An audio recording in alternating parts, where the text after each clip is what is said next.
quarterfinals set to get underway for the men in the 100 meters. Maurice Greene, of course, the world and American record. Tim Montgomery, the best time in the world so far, and Montgomery is in this heat. He is in lane number 4. Perhaps, not as impressive as we would have thought in the first round, Michael.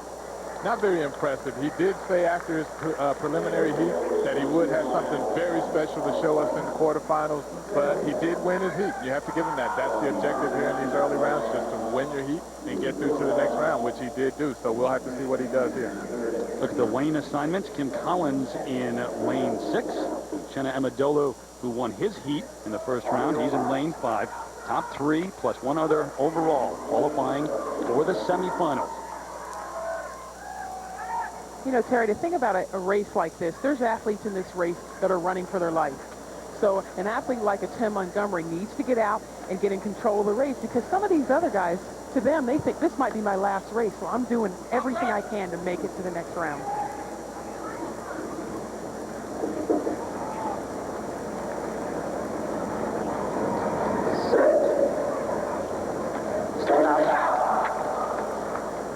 Ball start, they'll bring it back. And if you watched yesterday, you remember there have been a lot of false starts and stand-ups in the men's 100 meters. Well, I think they might have false started because of that uniform. What's up with that? Very interesting right there. It's a red flag, isn't it? Yeah, it looked like at the top of your screen, Nagel was the one who got out a little quickly in the first round. A lot of trouble with false starts, also a lot of trouble with the starter bringing the athletes up in the race, and it had to be very disconcerting for the athletes trying to get along to the second round.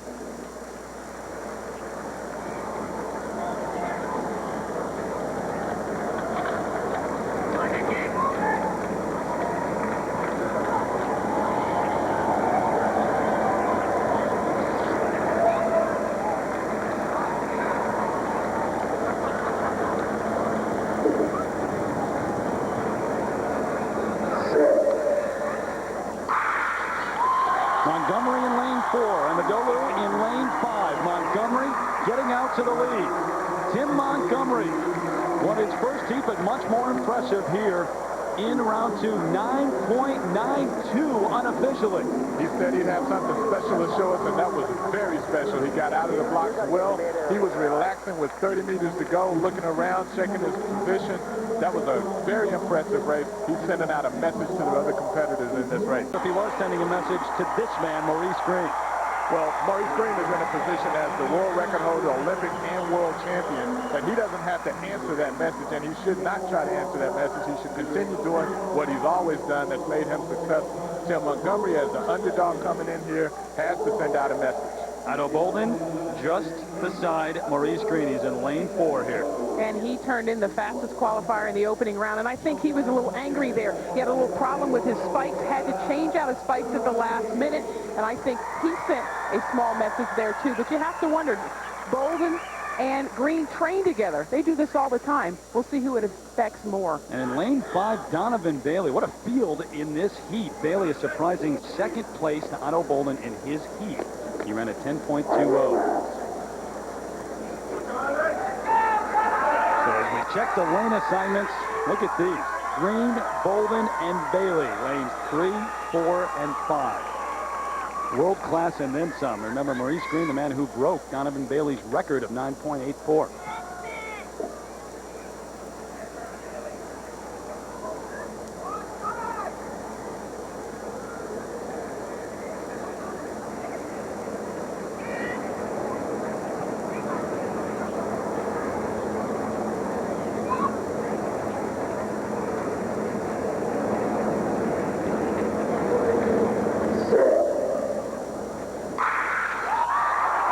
Greene in lane 3. Greene ahead of Bolden. He's ahead of Bailey. Maurice Greene takes a look back. He's going to run away with this one. It's Bolden, then Bailey. This is going to be very, very interesting. 9.88. If that's still a negative win, it's a negative 5.1 is what we're looking at here. That's incredible. The unofficial time, 9.88, with that wind you just mentioned. And I mentioned a moment ago, the fastest time ever in qualifying at the Worlds, a 9.87 by Otto Bolden in Athens. And I'll tell you, a negative 5.1 comes out to about a negative 11 mile per hour wind.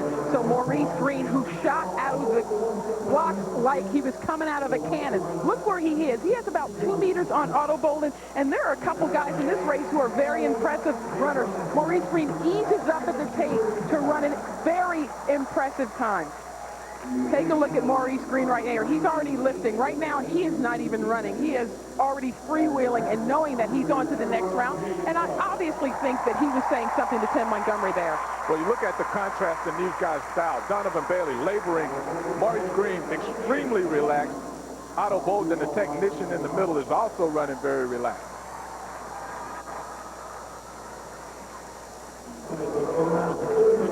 One thing to remember, though, the wind gauge unofficial at this point. But Maurice Greene, 9.88. Otto Bolden, Donovan Bailey, they all move on to the semifinals. And Maurice has joined Todd Harris right now. Todd? Thank you, Terry. With the world's fastest man, a 9.88, and you had a little bit of the headwind. Did you notice it? Yeah, I noticed it a little bit, but I don't worry about the wind. I have no control over that. I control myself, and I give it all I got. Still smiling, but I know you're getting a little more down to business, aren't you? Yeah, you know, each round gets better and better, so, I mean, I'm taking my time. Did you watch Tim T? Yeah, I seen Tim T. Check that time out, though. All right, good luck, buddy. Thanks. Terry? Well, Todd, that's a statement. A little bit later on from Edmonton in Alberta as we continue with the men's 100-meter quarterfinal. Terry Gannon, Michael Johnson, Carol Lewis, and Todd Harris here. There's number 424, Mark Lewis-Francis from Great Britain. Mark Lewis-Francis, only 18 years old. If he's been watching the other times before him in the other heats, I'm sure he's going, what am I doing here? From Canada, out in lane 6, Bruni Surin, personal best of 9.84. Remember, he finished second. It's Maurice Greene at the 99 World Championships in Seville. Mark Lewis-Francis in lane 3. Surin out in lane 6.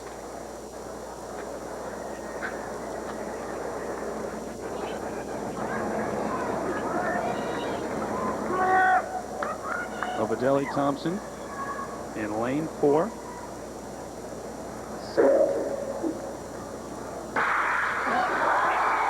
a clean start this time. In the fourth heat for the men's 100 meters. In lane 3, Mark Lewis-Francis with the edge on Thompson just a bit.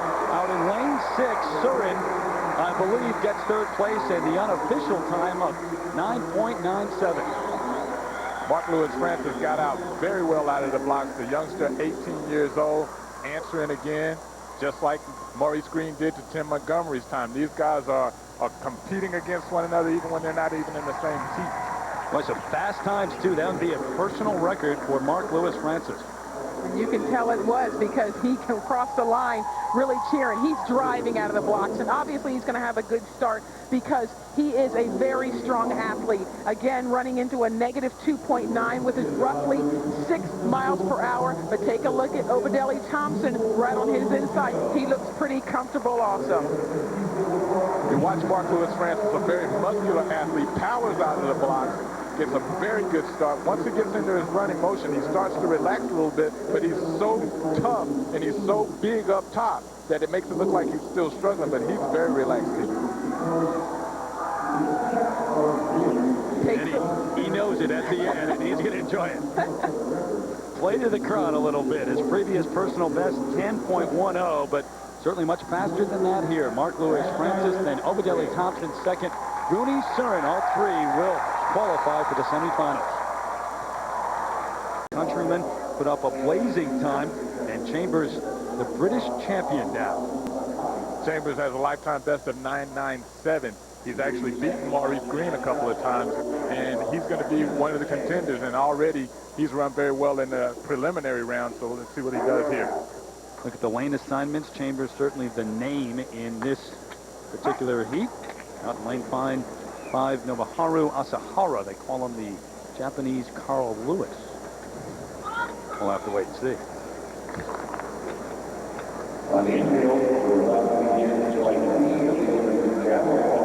Sun coming back out, and we've mentioned that wind, the headwind, but you look out and there really doesn't seem to be that much.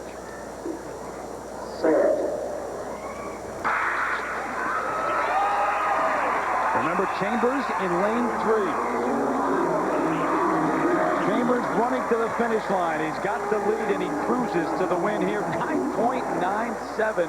What about these times, Michael? That's unofficial, but this track is very quickly getting a reputation as a fast track. That's the next thing you're going to hear. Everyone's going to be talking about how fast this track is because these times are extremely fast. Generally, at these kind of competitions, we as 400-meter runners, 200-meter runners, later in the week, we start to look at the 100-meter guys because they're first and see what kind of times they're running. Obviously, they're running very fast here. Dwayne Chambers' PR of 9.97, he gets under 10 seconds. Matches his PR right here in the quarterfinals, and very relaxed, I might add, at the end of the race. You asked why this track is fast. This is a Mondo surface, which is a very tightly woven type carpet track rolled out over cement. It's very hard and very fast. One thing you don't want to do here is train on this type of surface, but for championship races, it's very quick.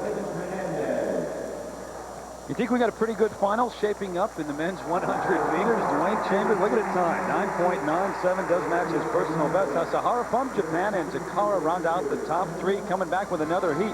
Bernard Williams. Men's 100-meter quarterfinals continue here. The final quarterfinal, and you can catch the semis later on this afternoon here on ABC. Forget about the finals. The semis are going to be terrific with the names and the speed so far. There's Bernard Williams of the U.S., Michael. Bernard Williams, not a lot of world championship or any kind of championship experience as an individual. He did win a gold medal on the 4x100-meter relay last year at the Olympics for the U.S. But his PR is 9.96 that he ran this year behind Tim Montgomery at the U.S. Championship. But 9.9 anything today doesn't seem to be as big a deal as it used to be. Williams in lane 5 next to Matt Shervington, the 4-time Australian champion who's had trouble at the World Championships. 2 false starts in the semifinal. In 99, he was disqualified, and his spikes were too long, had to change his shoes earlier here in Edmonton.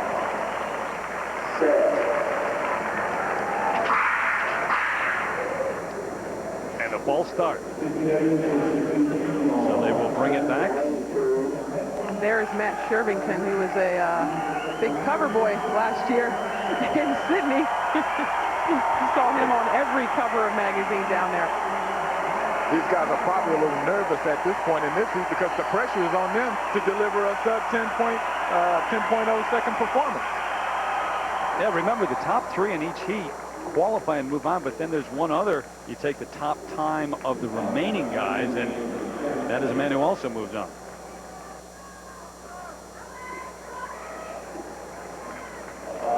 The false start was charged to Aurelia of Nigeria, and then you have to think they're sitting in the back watching these other times and saying, is it my chance to go out there now and get a personal record for myself? They've got to be pretty excited. Obviously, the track is very, very fast, and this could be a great opportunity for a young kid to set himself up as one of the favorites. Depending on the mindset, yeah, you're either intimidated by those times or you're excited by those times. Thinking, hey, where's mine? Yeah.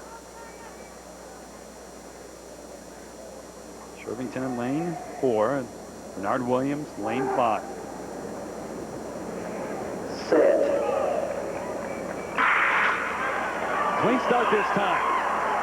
And a good start for Williams. Great start by Bernard Williams. He's running a very relaxed race. I think he's going to get under 10 seconds, and he does. 9.95, very relaxed. Bernard Williams, and the unofficial time, as Michael mentioned, another fast heat here in the men's 100 meters. Wow. You know, I think he was under a lot of pressure. He's in the last heat, and obviously when you're sitting underneath there are TV screens up. You're able to see what the other athletes are putting up, and I think for his own confidence, he needed to put up a fast time just to say, hey, don't forget about me. He got out of the blocks very well, as Michael mentioned, and he was in control of the race halfway through. At this point, all he's got to do is freewheel, and he shuts it down. Well, he did get a great start out of the blocks, and the pressure was on. The pressure is on him because when you look at that start list tomorrow, you want to be able to look there and see that you've got one of the fastest times going into the semifinal as these other guys did. And in this race, Bernard Williams is thinking about that semifinal for 2 reasons. Number 1, he wants to win his heat, but he also wants to put up a fast time because he knows he wants to get in the best heat possible. With all these athletes running fast time, somebody's going to end up in the heat with 4, 5, or 6 guys that could make the final. So far, the men have had a great time here in the 100 meters. A personal record for Bernard Williams, 9.95. Christian Malcolm finishes second. Matt Shervington rounds out the three that will move on and qualify for the semifinals. Right now, let's go down and join Todd Harris again. Todd? Thank you, Terry.